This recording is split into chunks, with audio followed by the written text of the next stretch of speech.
Welcome to the Chinese Medicine Podcast. Today I'm going to talk about love and the 5 elements. What's love got to do with it? What's love got to do with it? Well, love's got to do with a lot of things in Chinese medicine, and Chinese medicine's got to do with how we experience love and relationships. Because Valentine's Day is coming up, I thought I would do this video and just kind of think about how do the 5 elements play into our ability to have love, to have relationships in our life, and why is that easy for some people or harder for others. Now, these are all just my ideas about it. I know a lot about 5 element theory, and this more relates to the psychological and mental health aspect of the 5 elements. It's not a standard practice within Chinese medicine. It's kind of a side area of it, so take it or leave it. So I kind of wanted to think about how would the 5 elements relate to love. So we're going to start with fire, because fire is the love. That's where our love emotion comes from. It comes from fire. Now, people who are the personality types of Chinese medicine, the 5 element personality types, people who really like sensuality, who like pleasure, they are fire types. Now, you can be a particular type or a dominant type and have another type that's kind of secondary to your dominant type. But all of us have these within us, right? The 5 elements are a part of who we are. And if this is something that you struggle with the pleasure aspect of life, not just in a relationship, but just enjoying things and finding things that you enjoy. Or maybe you're in a relationship and one partner really enjoys that and the other partner doesn't as much. And if you're the one that doesn't as much and you would like to, just to know that you can tap into these aspects, that they are there in your body, is part of it. And sometimes it's because there's a disharmony in our body that we can't access them as well as we might be able to, should that disharmony be resolved. So you can go and see a 5 element practitioner who can specifically deal with these disharmonies that people can experience. But this video is going to be enough to kind of get you interested in it and to kind of know about it. So the emotion of joy is associated with the fire element, and the heart and pericardium are the main organs that we're going to talk about when we talk about fire. Fire also relates to sanjiao and small intestine, but not so much for this love aspect. So in a relationship, that joy or that pleasure is related to fire, and the sex aspect of relationships is related to fire. So what this is also saying is that our body needs all these different aspects of these elements, maybe more at different times in our life, but that is a part of who we are. So the touch, that feeling aroused, that kind of stuff is part of the fire element. And likewise, if people feel that too much, like they're hypersexual, like they can't stop thinking about sex, sexy time, they can't stop masturbating, or they're just really obsessed with somebody like this. We're talking about Valentine's Day. Maybe you're not in a relationship, maybe you're single and there's a certain person that you like and you can't stop thinking about them and it's making you lovesick. That's going to affect your fire element. Now, how can you treat that from a self-treatment kind of thing? Is for that lovesick kind of thing, is you can use these sort of points here, because what's probably happening is that's creating some heat in your heart area, disturbing your heart, which then can disturb your mind. And that's when people say, oh, I'm crazy on love. So the point right here in the middle of your hand is a pericardium point, and then these 2 points either side, like right between the bones of this one and this one. So those points there, you can use those. So you can just kind of press them, and so that's good. Especially if someone's broken your heart, you've proposed to someone, or you proposed a relationship to someone and they've knocked you back, then this point here in the middle, the heart 7, is a good one to use for that heartbreak. So that's the fire's aspect in a relationship. What about earth? The next element in the circle of elements is earth. So earth is relating to nurturing, to like the talking part of relationships, to our need to know each other, to get to know people. And not just in a sexual relationship, but just in life, our need for relationships, to not be an island, to sort of be, be a part of other people's lives.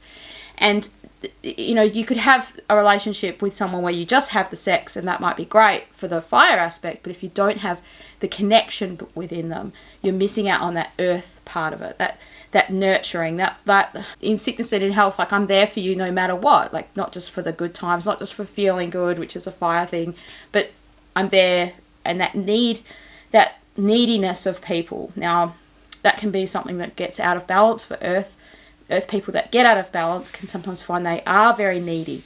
So if you're in a relationship with someone, or seeking out a relationship with someone, and you think, oh, that person's very needy, like, are they going to be needing me all the time? And I don't want to be a need. That's not who I am.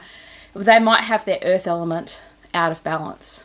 That's often, not always, but often associated with digestive problems. Earth element out of balance, people can often be overweight or struggle with their weight in some way. So they could have things like eating disorders or things like that in an extreme sense. So I'm not saying anyone who's needy has those things, but it can be an associated thing, because your earth element does digesting of your physical food.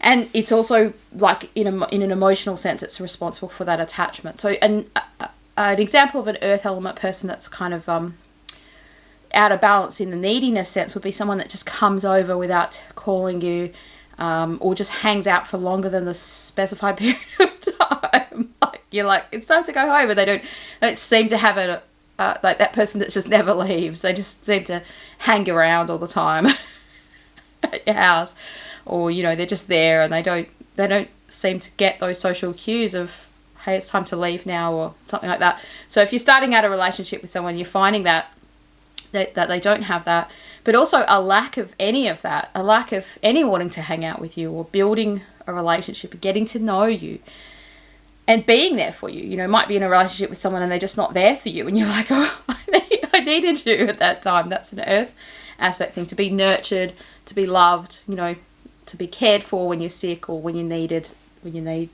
something. Earth element people in a disharmony or an overabundance of this earth element reminds me of that Seinfeld, where... I'm sorry, but we have to break up. No. Where the lady's like, we both have to turn our keys. Why does it always seem like I'm the only one working at this breakup? George, I listened to your arguments, and they were rambling and flimsy. I'm not convinced. That Moira character that's like, wouldn't leave George, like, wouldn't leave the relationship. We're not breaking up.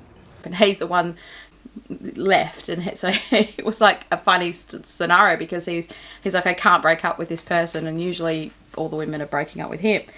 So that's an unhealthy kind of earth aspect of it. But in a healthy sense, the nurturing side is earth. So our need for others more than our, like, putting others' needs above our own needs even, can be an earth aspect.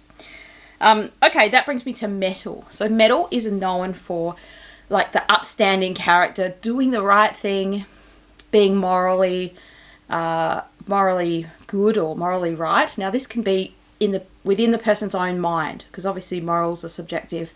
Next, one of the characteristics of metal is loyalty, and it's also related to morals, doing the right thing, our upstanding character, our understanding that we should be someone in society that's doing the right thing for society, not just for our own self, not just sort of seeking the pleasure, like maybe would happen if you were all about fire.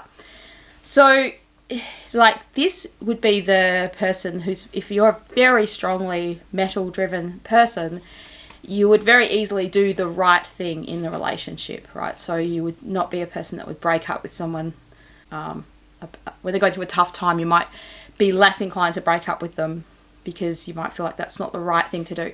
Or you might marry someone because that's the right thing to do from society. Like, those older values are very metal kind of values. Or maybe you feel like, oh, that person should do the right thing and they're not, because you've got that's metal characteristics.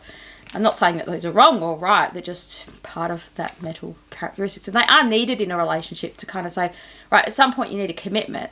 And that metal is going to provide that aspect to kind of do the committing, to commit to them. The next one is the water elements. So wood, fire, earth, metal, water. Now, out of all the elements, if you are a water type, you're probably the most likely to be single on Valentine's Day.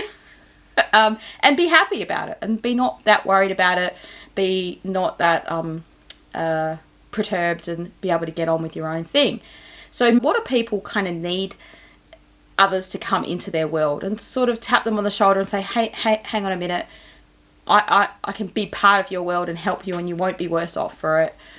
So if you're in love with a water person and they don't see that, they're quite happy to just carry on in their single life and not see the need for a relationship.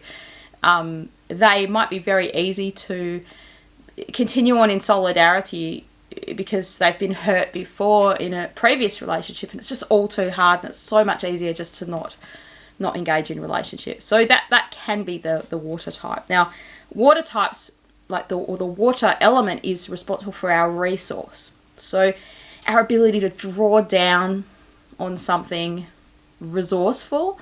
And the water element is also where we get our preparedness from. So prepared for emergencies.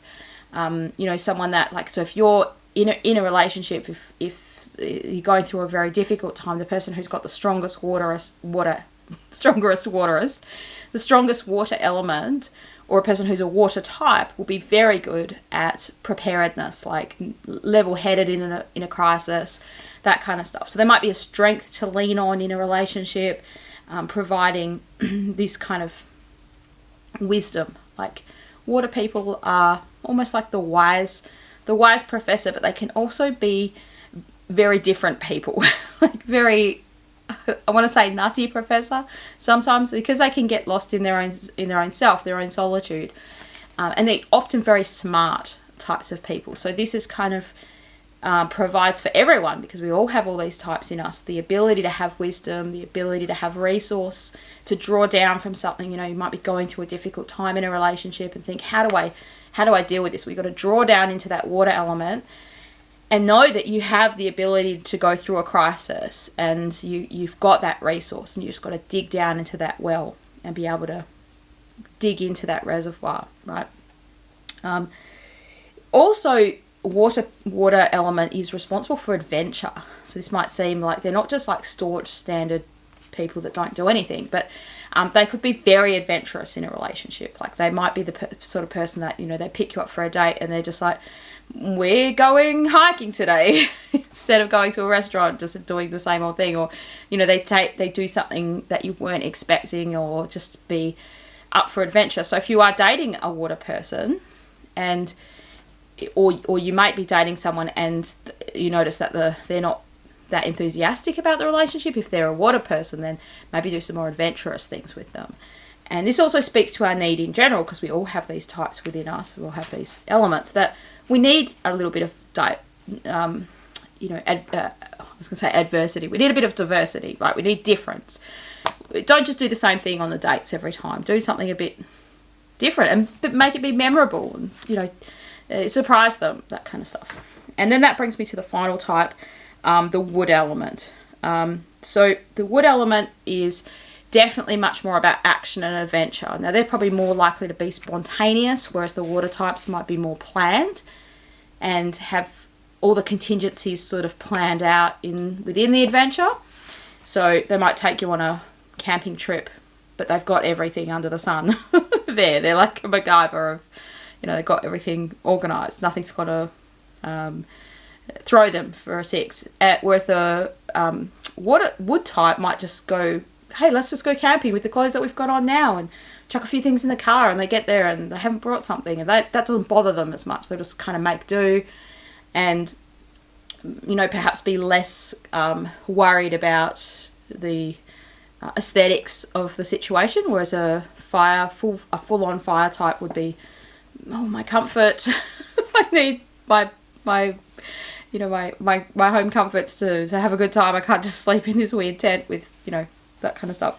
So anyway, the wood person and the wood type in us, the wood element in us, in a relationship can help bring that adventure, can help bring a sense of seeking out despite the fear of the unknown. So, committing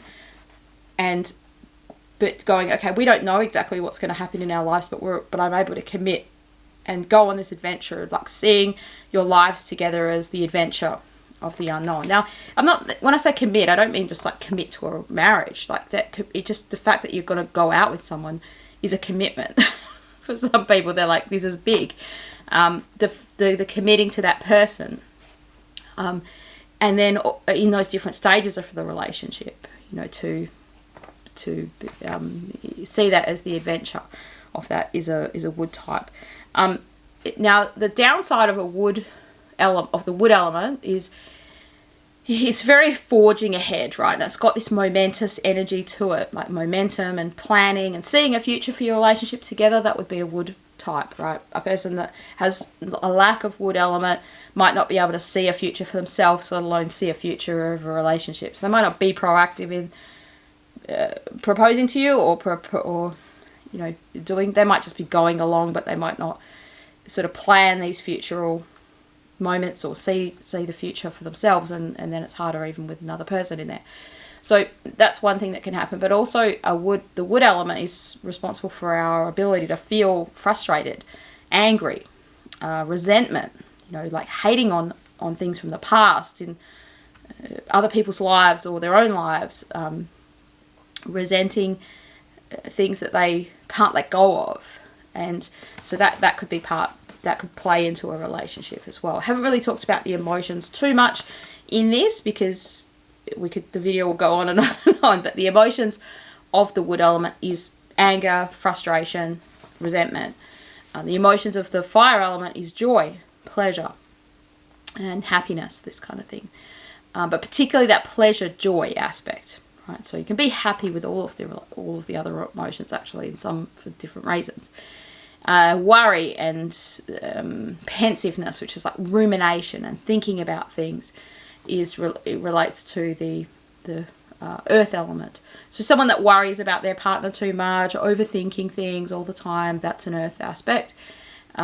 Metal is sadness and grief, like a sadness because of a previous relationship that's not been let go of, and a metal element out of balance is going to have difficulty with letting go. So if you're in a relationship with someone and you find that there's an aspect that they can't let go of their past relationships, that could be an issue with the metal element. And then finally, the water element relates to fear and shock, like being shocked and stunned, and also fear, like living in fear, fearful, that kind of stuff. So I hope this video has been interesting to you. And happy Valentine's Day if you're single and you're looking for somebody. These are good things to be looking out in people's personalities, so you can help to kind of learn to get along with each other, and also to help each other towards health, right? So some of these things are part of who we are, and some of these things are happening to us because of a disharmony that's there. And the good thing with Chinese medicine that's different to all these other therapies is that this connection between the physical and the emotional. So you can, like, they think both of these two things are true, that emotions can cause physical illness and physical illness can cause emotions.